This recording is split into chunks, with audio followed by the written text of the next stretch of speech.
All right, folks, coming up on Roland Martin Unfiltered for Wednesday, December 12, 2018. Pressure building on the governor of Tennessee to grant clemency to Cynthia Brown. She was 16 when she killed the man who had sexually enslaved her.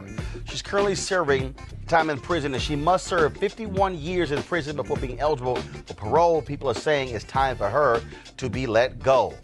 Alabama, a stunning story. A 9-year-old African-American girl kills herself because she was being bullied for having a white friend. Bullying and suicide, folks. A major story. We'll talk with psychologist Dr. Jeff Gardier. Also, Jasmine Headley, the woman who we saw down on the ground with police pulling her baby from her arms just because she was sitting on the floor, is out of jail. We will hear her first words when she got out. Also, Donald Trump's fixer and lawyer, Michael Cohen. Oh, you're going to have issues being in prison. Yeah, 3 years he's going to prison. And he made it pretty damn clear he paid off 2 women in the direction of Donald Trump to influence the election. Even the National Enquirer, they admitted, plus a judge agreed.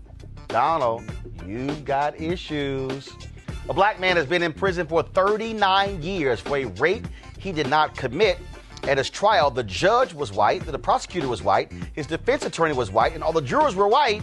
His lawyer is here saying, that was not a jury of his peers. Also, we got a brand new crazy white woman harassing her sister for just doing her job. Please, I don't understand. What are y'all doing? Now we have Patrol Paul. It's time to bring the funk on Roland Martin Unfiltered. Let's go. He's got it. Whatever the biz, he's on it. Whatever it is, he's got the scoop, the fact, the find.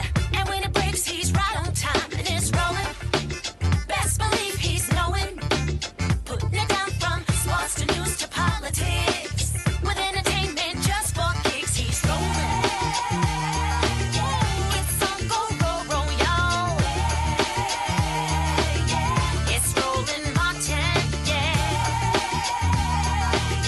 Rolling with Roland now. He's funk, he's fresh, he's real, the best, you know he's Roland Martin now.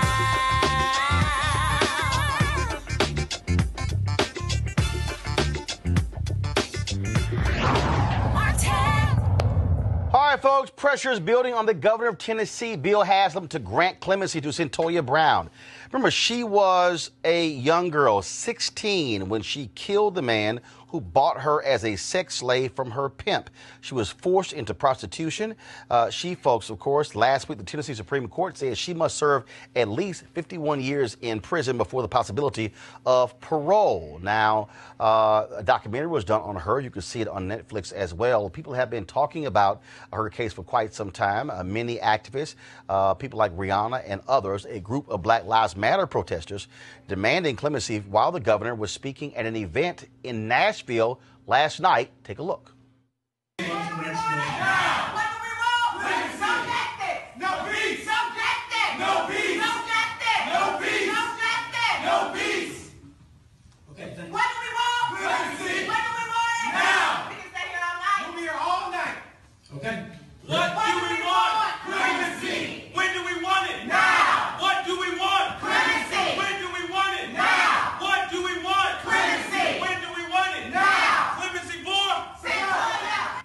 Now, Governor Haslam says he is considering taking a serious look at granting clemency before his term ends. He leaves office on January 19th. Now, earlier this year in the summer, he granted clemency in a case where a woman, she actually was sentenced to 25 years in prison for killing someone. He said the stakes were different. Critics say that woman was white, this woman here is black. What's going on here? How do you explain this? Let's go to our panel right now. Dr. Julian Malvo, economist and president emerita at Bennett College. Dr. Cleo Monago, social political analyst and activist. And also Corey Whalen, writer and consultant, first time on the show. And so if you get hazed, don't worry about it. Always happens. So let's break it down this way. And so I'll start with you, Julian. 51 years. Now, this is a woman who was a girl who was forced into human sex trafficking. She ran away from home, pimp, sells her to this guy. This guy is abusing her, sex slave. She kills him. Prosecutors say, well, she was trying to rob him before she killed him. That was the reason for her being convicted of first-degree murder. But to think that a jury could not even factor in that she was forced into slavery and that somehow is not a mitigating factor, to me is crazy. Sex trafficking in the United States is prevalent. Roland, one of the places I just learned it was prevalent is in Northern Virginia. Yes. The women who are also Maryland. The women who are sex trafficked tend to be obviously very young, but more black and brown than anything else. They are sold. They are abused. I can't even begin to fathom what has happened to them. The fact that the prosecutor hung his case on the fact that she robbed him.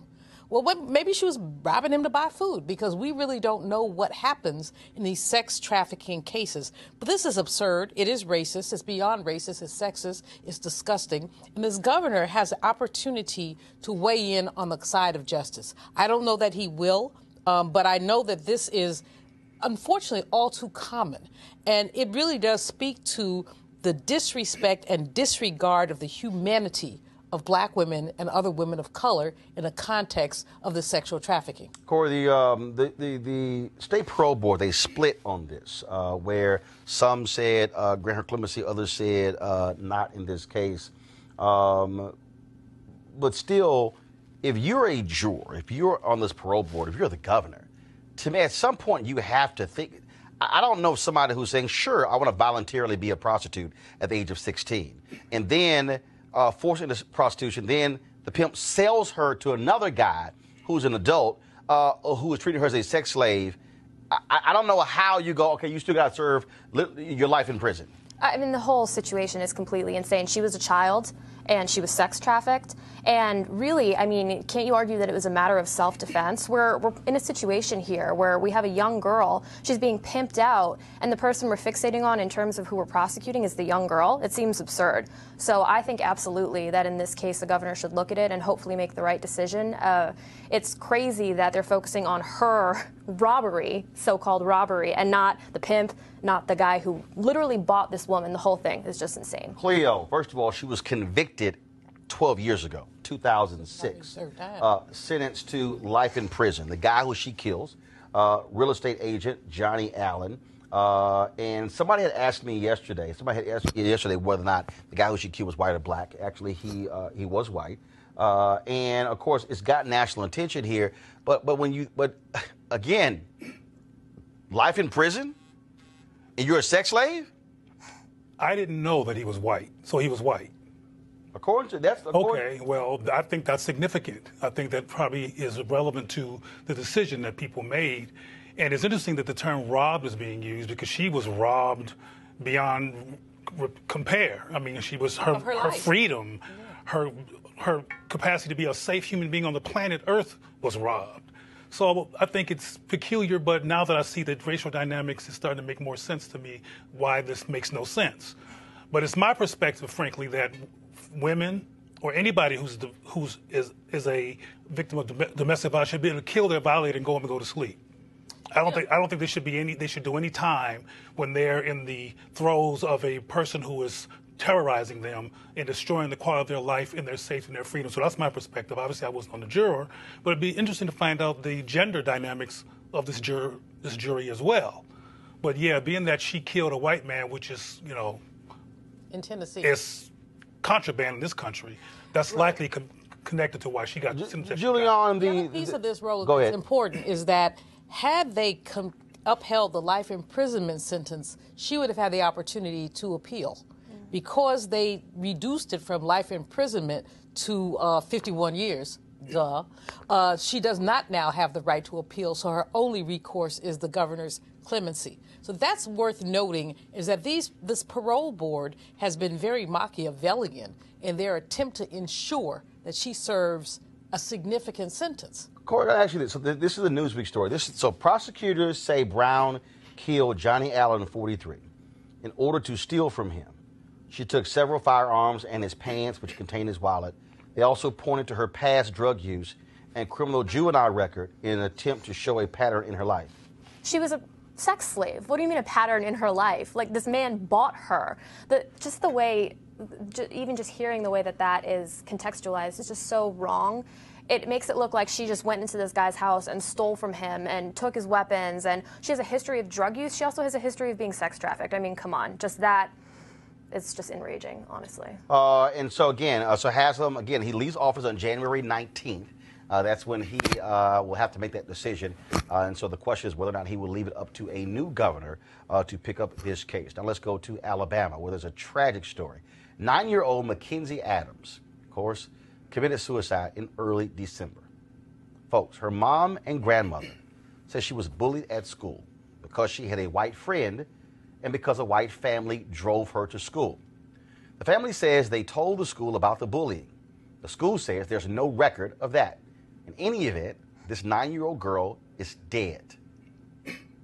Centers for Disease Control and Prevention said that bullying and suicide are indeed linked. Joining us right now is psychologist Dr. Jeff Gardier. Jeff, this is, just unbelievable. And one of the things I'm still trying to find out is, and the reason I'm asking this, because also what's the racial dynamic? Was she being ridiculed by black students, by white students? What's the deal here? Because what were those dynamics? But what do you say to a parent and a child comes home and is saying these things, and what do you say you do? All of a sudden, parents find her hanging in a room. Yeah, I'm sure her parents were absolutely shocked that something like this could happen, because we hear of stories where kids are bullied all the time, but we don't make the connection or even the correlation that it could lead to suicidal behaviors. But we do know that if there is something else going on, a lack of family support, perhaps some developmental issues, perhaps some issues with depression, then that could put a child more at risk. And I talked about this morning on another network, that the important thing is that we need to pay attention to these cases and this very tragic case and come to the realization that this can happen to a very young child. And Roland, a study just released said that black children between the ages of 5 to 12 years old are actually having higher suicide rates than white children. And this is the first time in a very long time that we've seen that kind of statistic. So this is happening in our community, and we must pay attention to it, and we must address it, because it doesn't fix itself. So here's one of the things that I've often heard, that folks my age, I turned 50 in November 14th. And I've heard folks say, look, when we went to school, we got bullied. We had kids who made fun of us. We had kids who criticized us, who attacked us for how we look and how we dressed, and you didn't have kids killing themselves. What is going on here? What is the difference? Is that we're living in now a social media driven climate? I mean, what makes this period different from previous periods where kids were bullied or were picked on at school? We used to theorize about this, Roland, but now we know the reality. It's exactly what you said. We are living in a social media type of environment where so many of our children are online. They live online, and therefore it's easier for them to become socially isolated, to not talk to their parents as to what's going on. We tend to not even speak to our children because we don't understand what it is that they are doing, what their culture is about, the fact that they seem very grown up and that they can, in many ways, maneuver through social media. And as older persons, we're just not able to do that. But it is the fact that social media, even though it opens the world for them and they have all of these so-called friends on social media, the fact is it allows them to become very, very isolated and to become even further bullied by that social media. So I'm reading a story. So the Tuscaloosa News talked to her aunt Mackenzie Edwina Harris, and this is what she said. She said, "Henry, go to my iPad. The fourth grade student had been bullied by other students at the U.S. Jones Elementary School in Demopolis, Alabama, for the entire school year. Quote, she was being bullied the entire school year with words such as kill yourself, you think you're white because you ride with that white boy, you ugly black bitch, just die." Then she says that Mackenzie's mother said that her daughter had notified her teachers and her assistant principal about the bullying. And then she said that the bullying began again shortly after her daughter transferred to the school, and she had reportedly also been bullied at her previous school. Now, the school is saying they have no record of that. Now, what I'm trying to also find out is I'm trying to understand what all this reporting is. If you're the parents or the aunt or whatever, what visits did they document going to the school, going to the principal? Because look, I know how I grew up. My teachers and principals knew who my parents were very well because they never left anything up to me. Though my parents were at the school and they knew Reginald and Imelda Martin. Right. So, Roland, I think part of what's going on is, and one of the things that we do try to work with parents are to be partners with the schools, with the teachers, with the counselors, and too often we're seeing that's not happening. The reality is, and you know this, and you've talked about this throughout your career, that there is a socioeconomic factor. Ms. Malveaux has talked about this in many ways, that it is much, much tougher for people of color out there financially, so they're working 2 and 3 jobs, and then it takes away their power or their presence to actually be in the lives of their children. So there is, something does happen. There is that collateral damage. And that's why it's so important, as you're saying, that we know who the teachers are. We know who the counselors are. I also suspect one other thing that may have been going on. Once a child becomes bullied and they become a target, now they become bullied and a target to so many other children. They now are given a role where everyone doesn't need to look at their own stuff. Everyone doesn't have to deal with their own issues of self-esteem. They can pick on that one popular target and say those horrible things that we heard were said to her. And what's really shameful is some of those things may have been said not by just white children, but also by black children. And we know we have these issues with regard to color and caste and class and self-hatred, and something that we need to work on. Dr. Jeffrey Gardner, we certainly appreciate it, man. Thank you so very much. Always a pleasure. Thank you. I want to go to our panel now and to get your thoughts and also why that is happening. Henry, I'm on the Tuscaloosa News website, so I'm going to be actually hitting the button here and showing you some other photos of Mackenzie Nicole Adams, a 9-year-old girl who actually wanted to grow up to be a scientist. Cleo, I'm going to start with you, behavioral health analyst and expert. Just your thoughts on this tragic story. I think it's easy to talk about social media in isolation, but I think it's a huge issue missing from this analysis and perspective. This young lady was called ugly black, blah, blah, blah, blah, blah. One of the things that's happened among black children, particularly once you get past the 70s and the 80s, is that we're so busy assimilating and trying to do well in this society. We're not preparing our children to live in an anti-black society or a society with anti-black messaging. So they don't know how to negotiate with it because they have not been prepared that it's a reality. So when it hits them, they're like a deer in the headlights, depending on the child, and they become very vulnerable and traumatized instead of going, wait a minute, that's not true about me. I am not black and ugly. You got a problem, not me. And a lot of young children black children are not trained to realize that this is a society that's infected by a corruption called white supremacy and racism.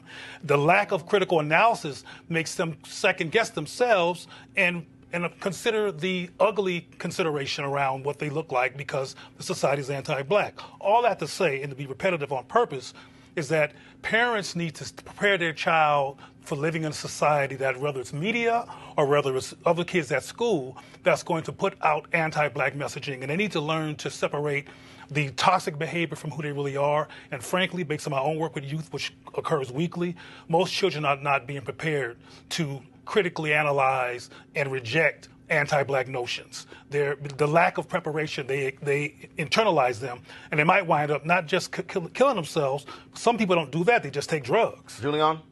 You know, I can't tell you how many layers of heartbreak I experienced when looking at the story. First of all, because black girls are very rarely allowed to be girls. Black girls are always assumed, as black women are, that we can take it, that whatever comes at us, we're supposed to be able to take. But this was a 9-year-old. Mm-hmm. She was a 9-year-old. And, you know, what Dr. Gardere said, we've been together on more than one occasion and often talked about how parenting, Roland, everybody was not your parents. Everybody was not my parents. I mean, so a teacher could not look sideways at me without Protea Malvo being up in the school saying, what the you know what? And she didn't say the you know what, but she like, you better leave my child alone. But our parents understood the context in which we grew up. Many of these parents who are young sometimes, Roland, they didn't have good relationships at school, so they don't know they're supposed to go in there and put their foot down and say, fool, do not let anybody mess with my child. So the burden that our society places on black women trickles down to black girls. And this was a little girl. And so I literally, when I read the story, I cried. Because I just thought about the young women that have been in my life, both as a college president and as a mentor, and the many ways that we live in an anti-black society that hits you upside the head, upside the face. Yep. But then, how did these other children learn a meanness that allowed them to tell a little girl to kill herself? You know, there have been other things going on, but I think that the school clearly was myopic. I think that the parents were not involved early enough, and I'm not blaming them at all. But what I'm saying is that this is happening, and when we begin to unpack it in the context of a racist, sexist, capitalist patriarchy, we see how this young girl became a victim. Court. Well, I mean, obviously, this is a completely tragic incident. I agree with the other panelists that I think there are special and unique challenges that black girls face. And it sounds to me, too, like the school was not handling it well in terms of the mother saying, hey, we reported this, and then the school saying, we didn't know about this. So it's hard to say what kind of reforms need to be put in place there. But it does seem, especially with the upticking in these types of suicidal issues and whatever cyberbullying does play into it, I think that schools do need to be more involved. And hopefully, you know, this is a wake-up call to people. And this is the thing about that. When you think about this story and so many other stories, when you think about the interactions that go on with students every day, that teachers are not always around. Yeah. What happens on school buses? What happens on what happens literally in classrooms? What happens on playgrounds? What happens in lunchrooms? And we're hearing more and more of these stories, and we're hearing more and more again, of course, bullying. And I think also for a lot of us, when we think back to our childhood and how we grew up. Look, I can recall there was an incident on our school bus where these some students, they had actually, they were horsing around, and one of the students actually pulled the sweater of a girl exposing her breasts. And it was another student who was named Roland. So folks were blaming me, and I'm like, hell, y'all talking about I wasn't even involved. And so that was some students who said, oh, no, we're going to beat him and his brother up. My dad was like, okay. So my dad rolls up to the school, gets on the bus, and says, who the hell is trying to target my sons? And one of the kids tried to sit here and be bold. This was middle school. And he pulls a knife out. My dad said, really? He said, give me that damn knife.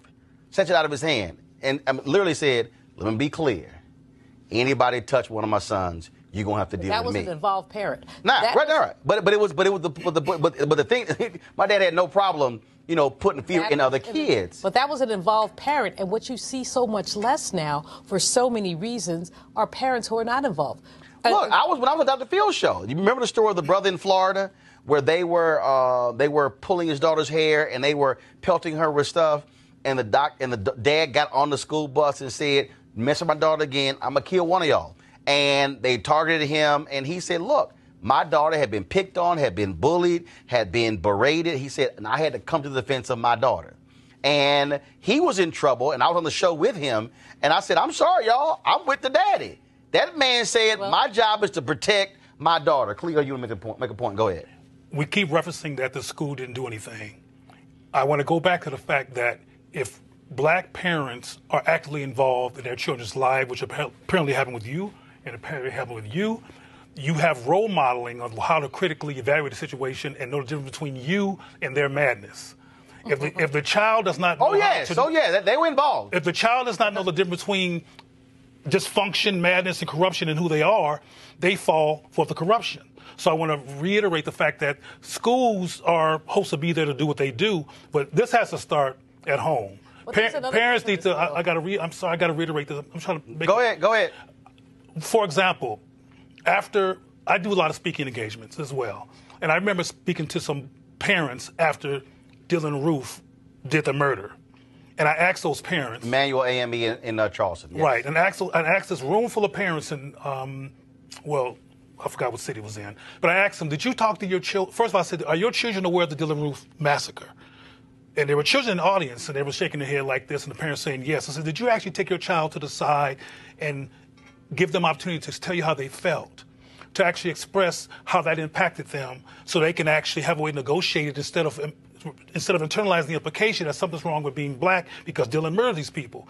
And majority of these parents, it was 300 of them, had not engaged their children about these issues. Mm-hmm. So they're walking around confused. There are children I've run into who think that to even say something is racist is racist. So we got to give our children the capacity to critically analyze the situations, and 9 is not too young. Got it. I want to genderize this just a little bit, because when things happen to black boys, they act out. Their tendency is to act out, and then they're demonized for acting out. But when things happen to black girls, they internalize. It's a very different coping strategy. But boys do too. There's been a number of boys who have committed suicide. There's been a number of boys who have killed themselves. But by and large, when you see stress with black boys, you're more likely to see the acting out behavior, which then becomes criminalized. With black girls, what you see is the overeating. You see a whole bunch of stereotypical behavior. They're taking it in. And that's what this girl did. People saying, kill yourself, and she was taking it in. So we do, while I agree with you completely, Cleo, about the fact that both internalize, it manifests itself very differently. And we have to look at that different manifestation in terms of the ways, because black women, there's a connection, Roland, between the first story we had and this one, which is the demonization of black women, the marginalization of black women, the inability to deal with the way that society denigrates black women. Well, let's also deal with the race aspect. This was a black girl who had a white friend, and she was being attacked because of that friendship. Corey, then we'll go to the panel. Yeah, obviously that is a very, very tragic situation in terms of being demonized for that. And I think there are probably people who are black and people who are white who are guilty of making assertions like that, as you were saying at the beginning of the show. And so that's really sad, and I think it also alienates people who might come from a more mixed race background too. And that's something, like both panelists have said, begins at home in terms of that level of education. And if the children who are bullying are acting like that, they need to be educated as to why that's not appropriate. So we don't know the racial makeup of this school. Yeah. We don't know if these were black students who were attacking her because she had a white friend, if it was white students attacking her because she had a white friend. She was friends with this boy, and she would ride with her family to school. Go ahead. She may have. Now, I don't know this. I'm not betting on this. This is a deduction and a projection. She may have had a white friend because of her anti-black perspective. She may have value. Okay, here's Now, you're speculating. I just said it. Right, but here's the I'm piece. speculating, No, but but it here's the piece. Here's the piece. It happens. But the one thing is, I don't speculate. I like to operate with a set of facts as we know it and speak to that. But we can't know. But we do know this. We know that a 9-year-old girl was bullied and committed suicide. It was called Black and Ugly. But by whom? And was so wounded by other students. She was so but we don't know if wounded. these are white students or black No, students. but here's the deal, though. She was so wounded that's the by piece. it being called Black and Ugly, she killed herself. And hold on, the one issue, second, though, is how- We don't know hold what, there might be other factors that weren't reported. But you know what? But hold on, one black second. women are constantly called- One second. The reason I think this is important because we don't know who said it, actually it doesn't matter. I do believe that what has to happen, is to Cleo's point, is that parents do have to arm their children properly, whether their critics are black or white. I agree with you. Yeah. Indulge me for just a moment, Roland. There is a poem by Warren Cooney. It goes, "She does not know her beauty. She thinks her brown body has no glory. If she could dance naked under palm trees and see her image in the river, she would know. But there are no palm trees on the street, and dishwater gives back no images." This has been the space of black women, that we are very rarely lifted up as beautiful. If you are blonde, if you are white, if you are light, if you have green eyes, you are lifted up as beautiful. If you are just your basic black woman, you are not. And in a society that values beauty, black women, whether you're 9 or 49 or 29, are beaten down and have to have essentially the buttressing of our self-affirmation, and it simply does not often happen. This case of this young girl, of this gorgeous, phenomenal, wannabe scientist young girl, is a tragic case, but you see it replicated with young women who are 19 and other. And so I really, as I said, we take your first case of the young woman who killed her pimp, and then you take it to a 9-year-old, and it really, the continuing thread here is a denigration, devaluation, and fear of black women and our strength, because there would be no America were it not for black women. Roland, I want to reiterate that whether the people that victimized this young girl were black or white, the insults were anti-black. Let's be real clear. And people agreed that there was an anti-black reason to criticize her, because we live in an anti-black society, and black people internalize those anti-black implications, which is why black parents need to sit down with their children and teach them that this phenomenon is in the landscape, and maybe I'm going to teach you how to recognize this and understand this so you can recognize who you are and deflect this madness, because, baby, it's madness. And the final thing I want to say, I have to say this because I know this is the work I do on a daily basis. Dr. Malvo, everything that you just talked about that black girls go through, including eating and the whole 9 yards, black boys go through the same thing. Including dying in the arms of white folks. So remember the young man in L.A. with the congressman, whatever, I don't know what he was. Remember the young homosexual? Jamel. The guy was Buck was a big time. Ed Buck was a big time Democratic fundraiser. Right, and a young boy died, and basically, seriously, it was kind of like sex trafficking in and of itself. In his house, that was drug paraphernalia. That's all around. It's not a pity party. I'm not going to compare our pain. What I'm including, not comparing. No, but I'm saying that we have to look at the genderized aspect of this. Yes, black people are under attack in our society, but when you look at the ways that intersectionality, where race and gender play, you must look at the difference between what happened with this black girl and talk about the way that not just race, but also gender becomes an oppressor. The court also and male is a gender too. And court, we also have to deal with white parents and how their children are also responding to a black girl who is friends with a white student. Yeah, absolutely. That's 100% true. I grew up, my best friend growing up she had a black father and a white mother. And the first time I really realized racism was a thing was when we probably were no lot older than 6 or 7, and a woman across the street. I grew up just outside of Boston, which people think it's progressive, but there are also some race issues. No, I know. Well, in terms of like in terms of it being a blue state, right? Right. It's a blue state, but that's a different deal. So this is the thing. So we've heard this lady was taunting me and my friend. Again, she's half black, half white. She was yelling across the street at this family, "Oh, you guys are the Oreo family," and making like very odd racial comments. And that was when I started to realize, okay, this really is a problem. And if there are white people who are hearing this and don't speak up about it, don't also talk with other people of different races about this and understand that this is happening. And this is something that troubles me. I'm kind of the token right of center person here today. And I will say one thing I have really trouble with some of my fellow conservatives is they say, "Oh, I'm colorblind. Race doesn't matter." That's easy for you to say. So I think white people need to be talking about that more. I'm going to keep talking to white conservatives about Corey, that. I have one word for you. Yeah. Louise Day Hicks. Do you know who that? You're a little young, but Louise Day Hicks was a white woman who was on the Boston School Board who said she would lay down on the street before she allowed black children to go to white schools in South Boston. Yeah, my girl said right. she would lay down on the street and let the school buses run over. I'm like, right, please, go for it. Gun the engine. Go for it. All right, y'all, speaking in terms of the impact on also another black woman, here's an update on that appalling video we saw on Monday of the woman having her baby ripped out of her arms in Brooklyn, New York. Police were called after she found herself in a food stamp office. There were no seats. So she was there for 4 hours. She decided to sit on the floor. The security guards called the police, and then this happened.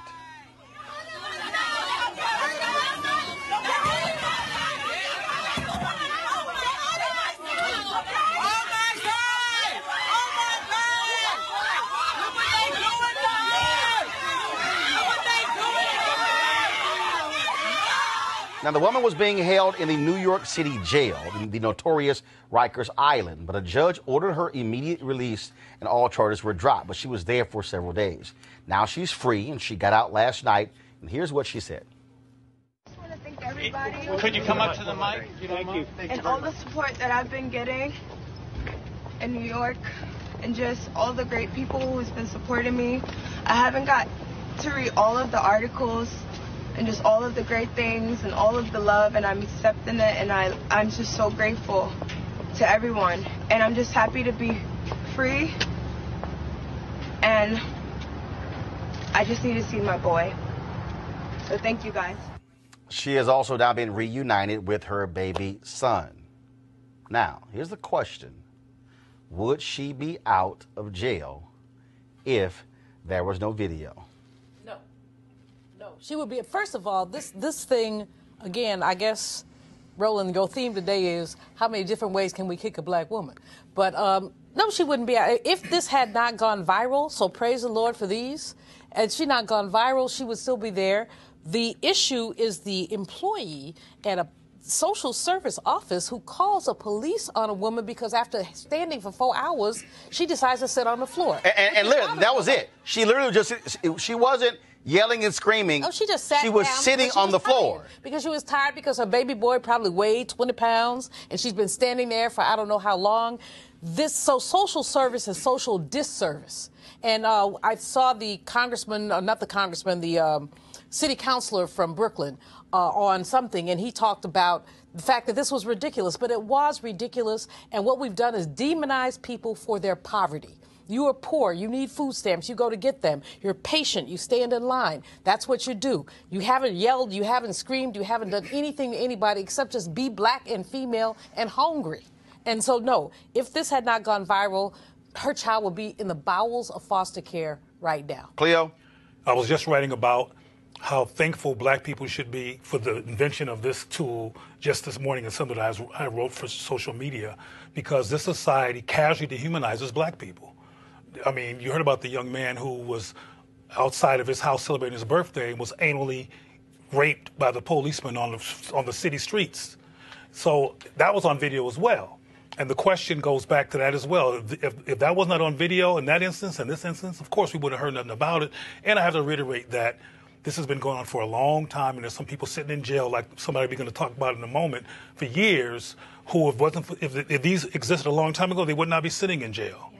So we should be grateful about the existence of this. But we also know that there's been some people murdered with this being filmed, and they still didn't get justice. Corey? You know, the other quick thing. Hold on one second. Hold on, Corey. Oh, no, I agree with what they both said. I agree 100% that the cell phone cameras have made a big difference in terms of how the public gets to see these things. It's really beyond just comprehension that a woman who was standing in an office and then decides to sit has the cops called on her to begin with, and then it erupts into that kind of chaos. It is insane. And I agree with you that she'd probably still be in jail were it not for the video. Final comment.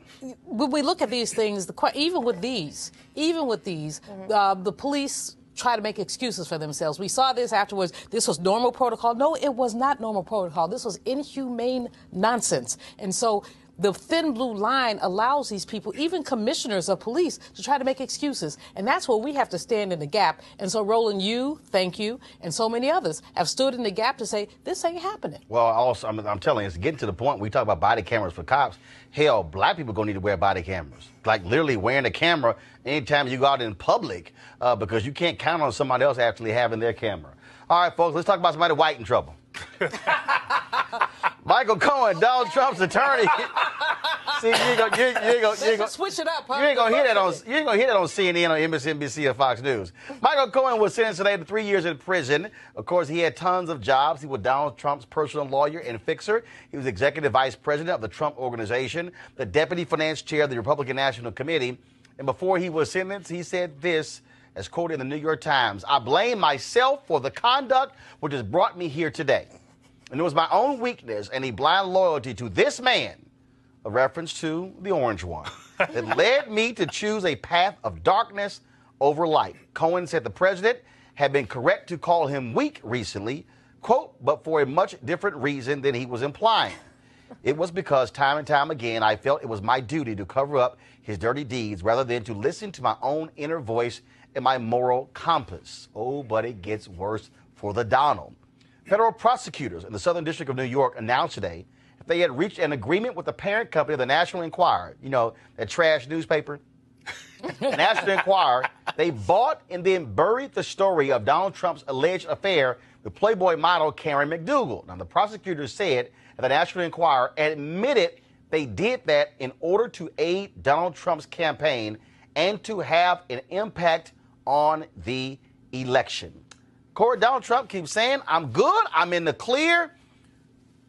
It ain't a good thing for your attorney to be convicted, to go to prison, who is still cooperating.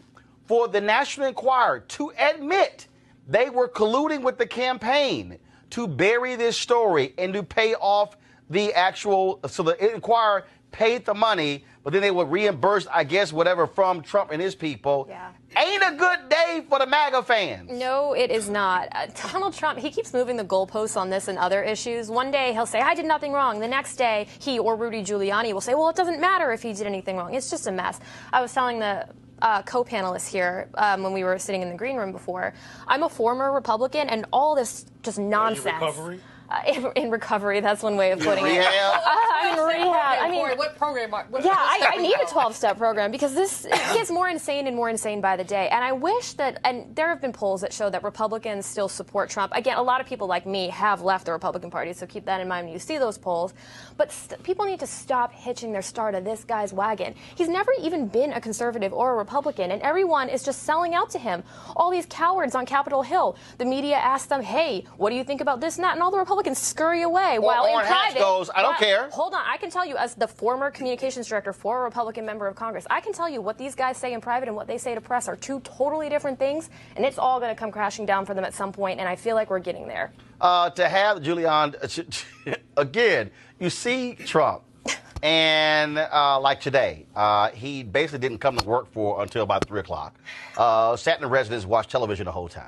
And he's tweeting, and he's sitting here blasting this guy. And bottom line is, this is a dude who literally, I mean, we now have clear and undeniable evidence of the National Enquirer admitting, yes, we did this to impact the election, to hide this story, to pay her off, to bury the story, and we did it in collusion with the Donald Trump campaign.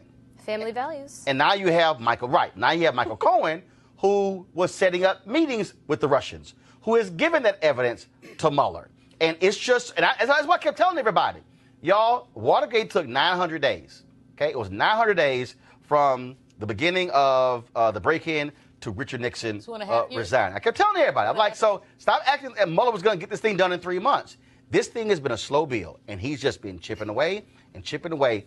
It's like mobsters. When you get the two people mobsters never want captured, the attorney and their accountant. When you get the attorney and the accountant, your ass is in trouble. Well, no, the three-legged stool is also the wife. So, maybe somebody needs to light a fire into Melania. Just saying. But in any case,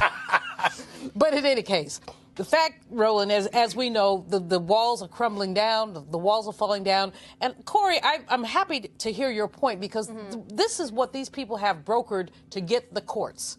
They have brokered their integrity to get the courts. And that's really what it is. There are I know Republicans. I mean, not many. Not just the court. My house. That is the courts. No. You got to go beyond that. It's the courts. They wanted the tax cut. And this is about power. This is not about. No. The courts is a huge piece of it. But remember, the evangelicals are all about. Remember, the Republican Party is separating the like three distinct categories. You got the evangelical folks, all about the courts. You got the fiscal people, who's all about tax policy. It's all about the courts for everyone. It's all about the courts for everyone. I can promise you that. Tax policy can be changed. All those tax cuts, that can be changed. Right. The Democrats now have the House, which means they have the revenue arm. But the courts I think has been their big thing. And the evangelicals with the abortion stuff, that's been their big thing. And the fact is that these people, like I said, I don't let them in my house, but I do know Republicans. If they come in stealth. But anyway, when off the record, they talk about how horrible this man is, how wrong he is. They can talk about indicting him, but they are happy that they have Gorsuch and Kavanaugh, which means that there was a punt last week. But not just those two. Again, it goes beyond. It goes to the appellate courts. It goes to the federal judges. Please, they got 90 judges. But also, it also goes into those who are in power on Capitol Hill. Cleo, again, as every time, the best person for Donald Trump in terms of to nail him to the wall is Donald Trump. He literally runs his mouth so much because he goes, I didn't know. Okay, I did know, but I didn't know. All right, I did know, but I didn't tell him. But it's criminal. Okay, I did know, I did tell him, but I really didn't know. My man, it's like every time you talk, it's a changing story. But see, nothing that comes out again and again about Donald Trump is shocking to anybody who's been paying attention since we've known of his existence. Well, no, a lot of us, it's not shocking, but for those who were ardent supporters, it's chipping away at his wall. He's losing support. He's losing support in suburbs, among educated white voters. Like, literally, the last remaining group for Donald Trump is going to be non-college white men. That's his last group. Pardon me for being cynical, but I'll believe it when I see it. Like I said, when we talked about what happened in Florida and Georgia, sometimes white people say stuff publicly because they don't want the association, so they do rhetorical disassociation. I got it. And then vote for white power behind the curtain. But here's the piece. But here's the piece, though. They lost seats in North Carolina. They got totally wiped out in California. Okay, they lost seats in Texas. All right, so it's not like Donald Trump supporters didn't lose. No, they lost 40 seats in the House. All those places, I mean, Pete Sessions in Texas, in Dallas area, got beat by a black dude. Okay? I'm just trying to let you know, in the Dallas area, that ain't easy. I'm real clear about that. So I'm just saying that. I want to see what happens when the dust clears. Oh, no. Well, first of all, the question then becomes, what happens in 2020? Does he get indicted? Does he get impeached?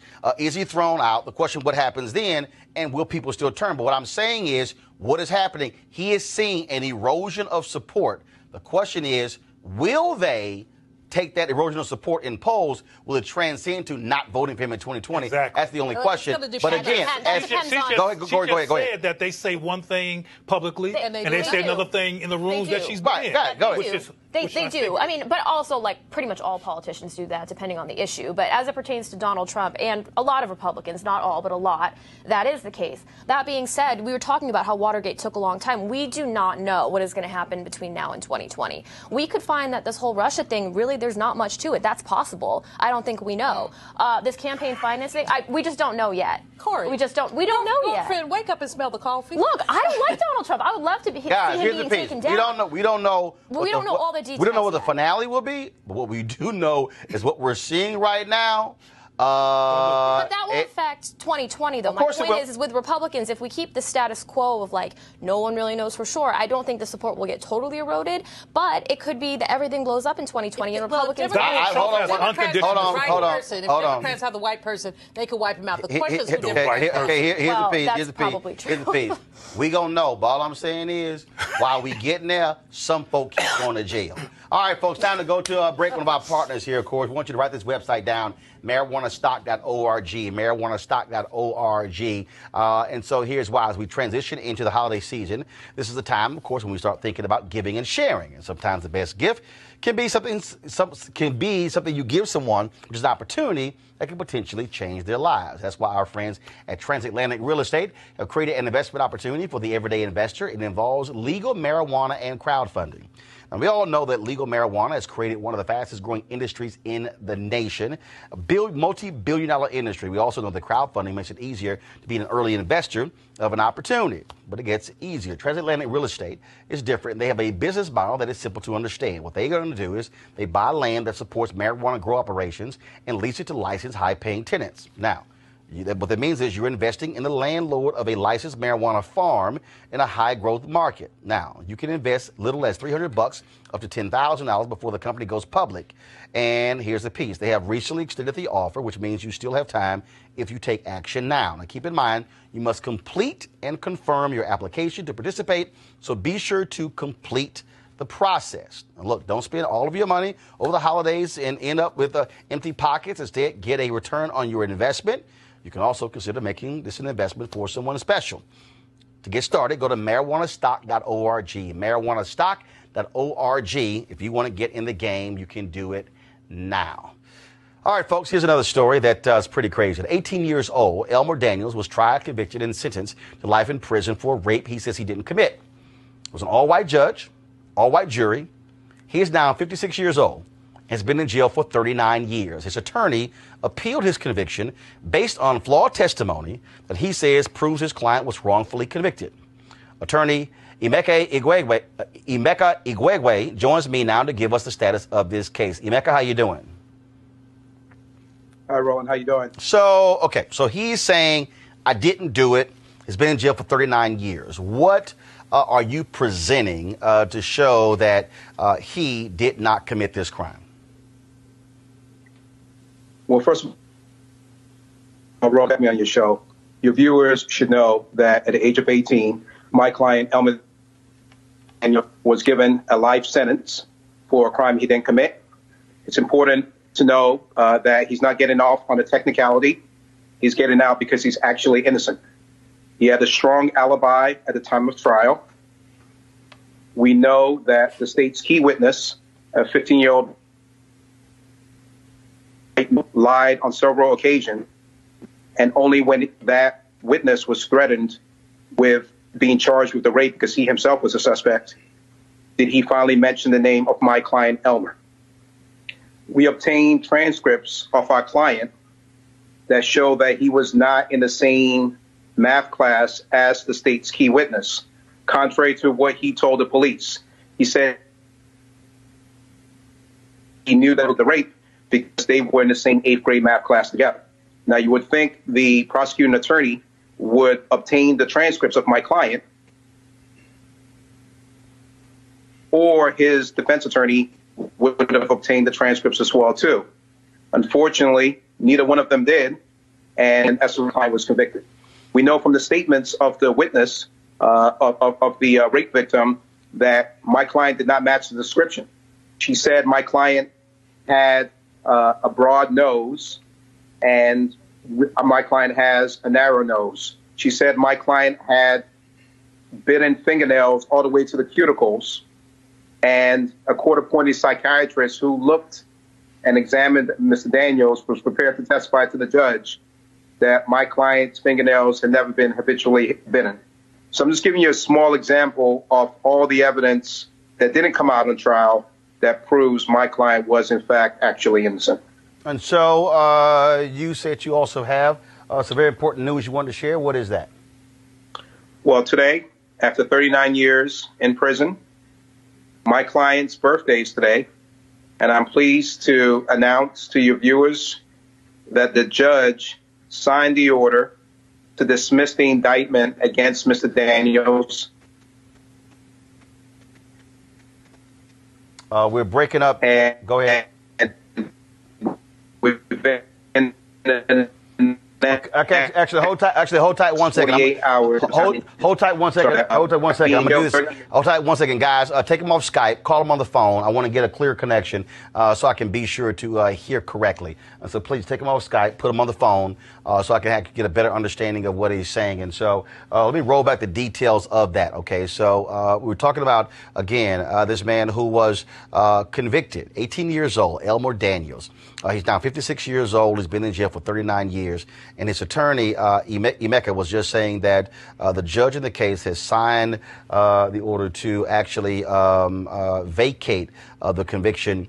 And so when we get him on the phone, we want to be sure that we can hear him. So guys, let me know how fast we can go ahead and get that done. And so again, his attorney appealed the conviction based upon the flawed testimony that he says proves his client was wrongfully convicted. And so he is saying that the judge has actually done that. And so I want to get him back on the phone so we can finish hearing exactly that judge's decision.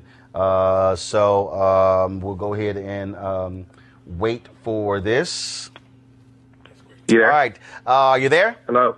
Yes, I'm here. Okay, gotcha. So you said that the judge in the case signed the order today. What that took place? What time today? And go ahead. That's correct, Roland. So today, on his 57th birthday, the judge signed the order to dismiss the indictment against Mr. Daniels. And within the next 48 hours, Mr. Daniels, after being in jail for 39 years for a crime he did not commit, is going to be released within the next 48 hours. So what a birthday present. On his 57th birthday, he gets the news that the judge has agreed to dismiss the indictment against him. First of all, where did this take and overturn his conviction? Where did this take place? This took place in the state of Delaware, Wilmington, Delaware, to be more specific. And so with the judge signing this order, will he be released? And when will that? So explain that process. So the background was we've been working on this case for over 2.5 years, and the state of Delaware has resisted our efforts throughout the course of this last 2.5 years. When we finally presented them with evidence, and the key piece of evidence was when we got the transcripts, we noticed that there was a special agent from the FBI named Michael P. Malone. And Michael P. Malone was a hair forensic expert of the FBI who went around the whole country, testified in thousands of cases throughout the country, that he could, by examining hair, determine who the hair belonged to. So in Mr. Daniels' case, he testified to the jury falsely, as it would turn out, that hair found on the victim's underwear belonged to my client, Elmer Daniels, and hair found on pants belonging to Mr. Daniels belonged to the victim. And when we got involved, we requested that the FBI and the United States Department of Justice review the transcripts of Mr. Daniel, specifically regarding Special Agent Malone's testimony. When they conducted that review, they wrote back to the Attorney General of Delaware that they admit in this particular case, this agent testified falsely. And as a result, they requested that the Delaware Department of Justice consider dismissing or consider reviewing this case in light of the false testimony. And despite us presenting that to them and other discrepancies in this case, the Delaware Department of Justice refused to release Mr. Daniels. They, in light of the discrepancies, they offered us a commutation which means Mr. Daniels' sentence would have been lessened, and he would have come out of jail, but he would still have been a convicted sex offender and would have had to register as a convicted sex offender under Megan's law. We refused because my client is innocent. They then offered a pardon to support a pardon application to the governor, and once again, my client refused because he's maintained his innocence for 39 years. So finally, when we gave them the transcripts that showed their key witness lied by stating that he recognized it was my client who committed the rape because they were in the same 8th grade math class together, that was the final straw where the state of Delaware realized they had no choice, and they're the ones that filed the motion to dismiss the indictment against my client and to overturn his conviction. We, of course, filed a response saying that we concur that the indictment should be dismissed, and the final thing that needed to occurred today when the judge signed off on the order dismissing the indictment against Mr. Daniels and overturning his conviction. So when is he going to be out? That's the million-dollar question. We expect Mr. Daniels to be released within the next 48 hours. The prison needs to process his paperwork, but within the next 48 hours, Mr. Daniels, for the first time in 39 long years, will be able to walk the street without the stigma of being a convicted sex offender. He'll be able to celebrate Christmas with his mother, who is still alive. She's in the 80s, and his mother has waited for 39 years to celebrate Christmas with her son. We'll love for this, Emeka, when he is released. We'd love to have both of you back on the show to talk to him about his fight for freedom and how he never gave up on his innocence. We would love to, Roland. Thank you for the opportunity to tell your audience about this case. I appreciate it. Thank you so very much. Quickly, I want to go to our panel. We saw in Texas when Craig Watkins was the first black elected DA in Texas, how he created this division to retest a bunch of different cases of DNA, and probably more than 30 people actually have been released, and they've actually made that as a mainstay in that office. We've seen other progressive DAs do this. The worst thing in the world, I think, is when you have prosecutors who refuse, in their quest to believe they're never wrong, how they will stand by wrongful convictions because they don't want to say we screwed up. And the biggest problem for me is that you don't have the kind of backlash against prosecutors who withhold evidence, who lie, who knowingly will allow cops or other witnesses to lie, and nothing happens to their careers. And that's just one of those things that I think if you're a prosecutor, not only should you no longer be a prosecutor, you should lose your law license if you had a part in somebody going to prison and who didn't do it. Corey. Well, I will say this type of case, and I'm so glad to hear Mr. Daniels is getting out, but this type of case is actually why my opinion on the death penalty changed. I used to be pro-death penalty because I think from an emotional standpoint, it's easy to say when you know for sure someone has done something, okay, you want that retribution.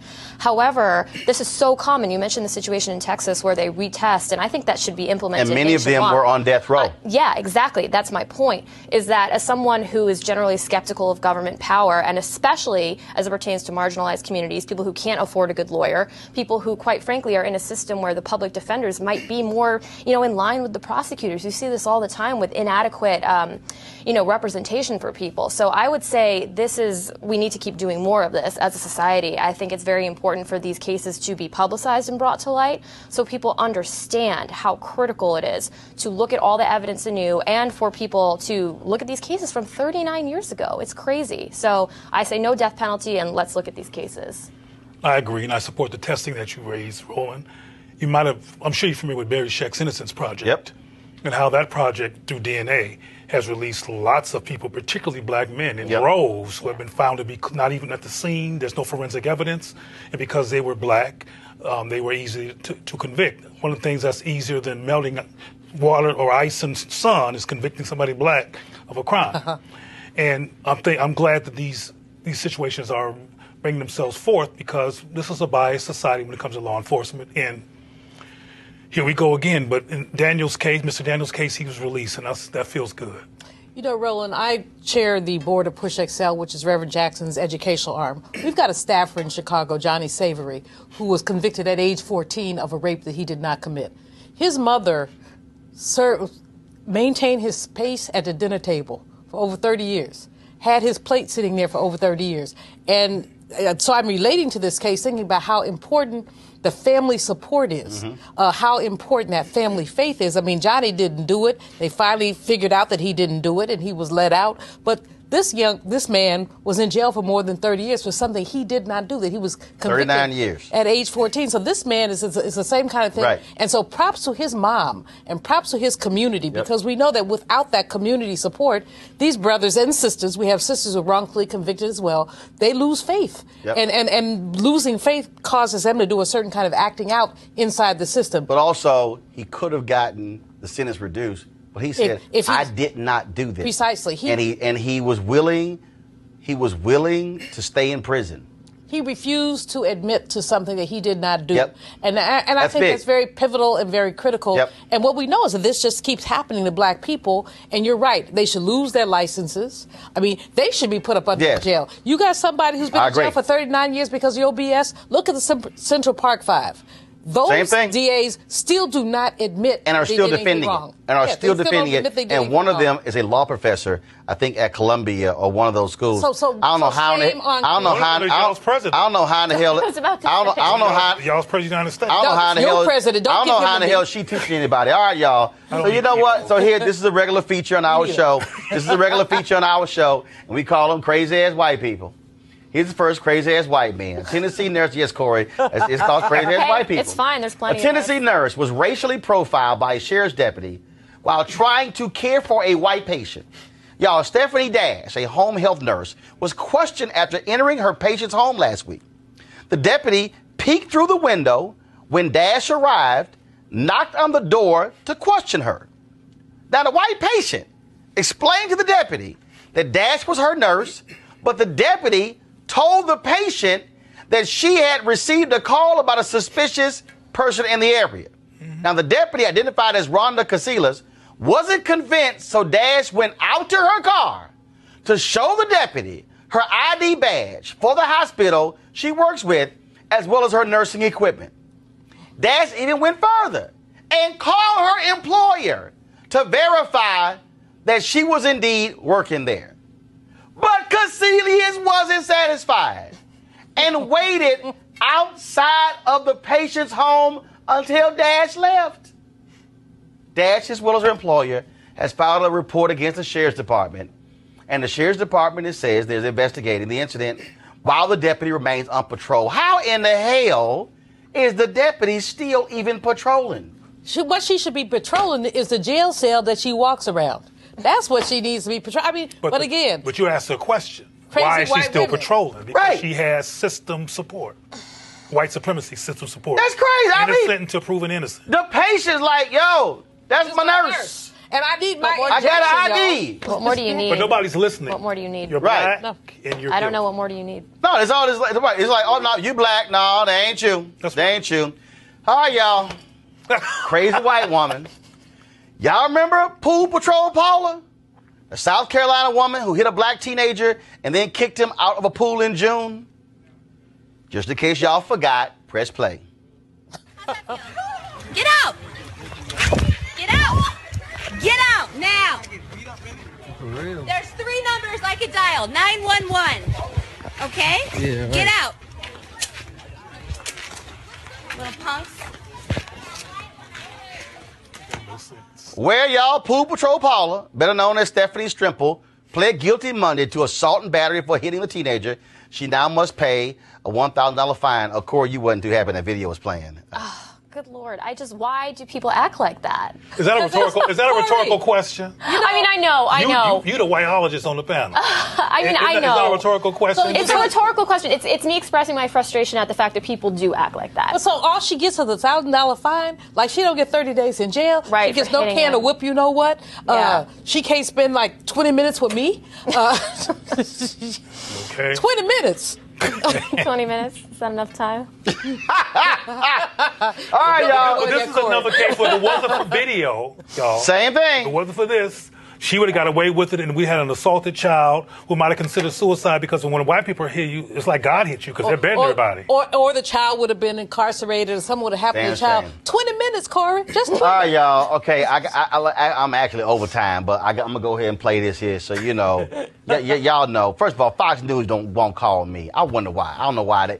Come on. They call everybody. They call other people. I got all these black people who come on my show. They call them. They'll never seem to call me. They don't call me either, Roland. They don't. But just like, come on now. Y'all know brothers now. But check this out. So yesterday, Juan Williams was on the 5, and then y'all know Jesse Waters. Y'all know, Mr. Family Values. You remember he's the one who was married. Then he was a side piece at Fox News, and he was cheating on his wife with the side piece. But he Mr. Family Values, and y'all know Donald Trump just love him to Jesse Waters too. I guess they got them side pieces in common. All right, so they were on the show, and then this went down. Says there are diseases down there with the caravan. That's ridiculous. I'm not demonizing it, Juan. That's just a fact. I tell you what, we're not spreading disease. We're spreading falsehoods. But right now. look it up on Google, people. The bigger one Google is the drugs that you often cite. And again, he says drugs are coming through that southern border. And everybody says, no, in fact, most drugs come through legal ports of entry. Well, you would know, Juan, because you sound like you're high right now. Yeah, right. But this always comes down to the bottom line, process versus chaos. Yeah. And so... Did he just say let me help y'all out. First of all, Juan is nice. Okay, Jesse Waters had actually told me, it sounded like I was high. Have y'all actually heard some of the crazy stuff that come out Jesse Waters' mouth? I mean, that means he must be on meth and crack at the same time. All right, this is the same guy who wants to sit here and bust the joints and sit here and, roll up on people, with the camera and the microphone. See, Juan, you just can't just drop your head. Look, I understand, I understand you on it. I know you on there, you the only brother on the show. But I'm letting you know right now, sometime you got to put Jesse in check. And see, what should have happened right there was, Jesse, let's see what's in your briefcase. Because, see, some of the stuff you say on this show is absolutely crazy and outlandish. But this is all I want. Let me go ahead and give y'all my Christmas list. This is my Christmas list. I just want one invitation to Jesse's show. Just give me one. All I want, Roland. I ain't done. I just want one invitation to Sean Hannity's show. Y'all know he running from me. Y'all know he's scared. Matter of fact, I've met him a couple times and he's scared. He won't invite me to his radio show. Perfect. He blocked me on Twitter. I guess he can't handle that funk. Okay, Laura Ingraham. Y'all saw she had Ann Coulter on last night, and she made this crazy comment about the blacks and black ladies and black church ladies and queer folks at the church. Yeah, she just lost her mind. She just truly lost her mind. Laura Ingraham, why won't you call her brother? And Tucker Carlson. You keep having these conversations about white men and demographic changes in America. But you keep you invite Wendell Sefo, you got Monique Presley on the show, you got A. Scott Bolden on the show, you got all them. Tucker, go ahead and call a brother. That's all I'm saying. Call this brother. See, this is a different brother. See, I'm different. Now again, I know how y'all roll, and so I would appreciate it if Fox, y'all say y'all fair and balanced. Y'all say y'all want to have great debates. All I'm saying is, all I want for Christmas is for y'all to call a brother. Because, see, I think a lot of y'all scared. I think y'all actually scared to call a brother like me. Because I think y'all scared y'all white viewers may go, damn, he making sense. It's like Lou Dobbs. Lou, you used to call me at CNN until your ass had a lobotomy and then you went to Fox Business. Now you done lost your damn mind because I don't know what the hell you saying half the time. And so, Lou, matter of fact, Lou, you same way, you blocked me on Twitter. I don't know what's up with you. I don't know what's up. And remember Eric Bowling? That fool, he blocked me on Twitter as well. And so, matter of fact, Abby Huntsman, when she was at Fox, she got mad because I criticized her a couple times, and then she blocked me, but now she on The View, and then to go get a talent coach, because she boring as hell. All I'm saying is this here. Fox News, y'all can call a brother. I won't bite. I promise. Matter of fact, I will go on y'all show, and y'all can tie my hands behind my back to debate. Then it probably still going to be a little unfair. That's probably why y'all not going to call anybody. But please, don't try to tell Juan Williams he high, because Jesse, we know you high. say what up to the side piece. All right, y'all. It's been a great day. We certainly want you to support Roland Martin Unfiltered. Go to RolandMartinUnfiltered.com to join our Bring the Funk fan club. We want you, of course, every dollar go to support our show as well. And so we want you to do that. Do we have the video of all our fan club members, y'all? Okay, cool. So I'm going to say bye right now. And so what you're about to see the video of all the people who've actually joined our fan club. We want you to be on this list. We're going to run this twice a week. And so if you don't contribute, your name will not be on here. So become a charter member of the Roland Martin Unfiltered Bring the Funk fan club. We appreciate it. Thank you so very much. See, that wasn't too bad your first time on the show. No. See, you didn't come on talking crazy. This is the thing. I mean, I am conservative, but I happen to agree on these issues. Right. So we're going to have you back. We're going to have you back when you don't agree. Yeah, bring me on to debate fiscal issues. Yeah. No, all right. Don't ask for some stuff. You might get it. That's so it's all good, though. So we'll have you back, Corey, Cleo. Thanks a bunch. That's Super Black. We appreciate it. And Julian Mavo, thanks a bunch as well, folks. I will see y'all guys tomorrow on Roland Martin Unfiltered. Here's all of our fan club members. Holla!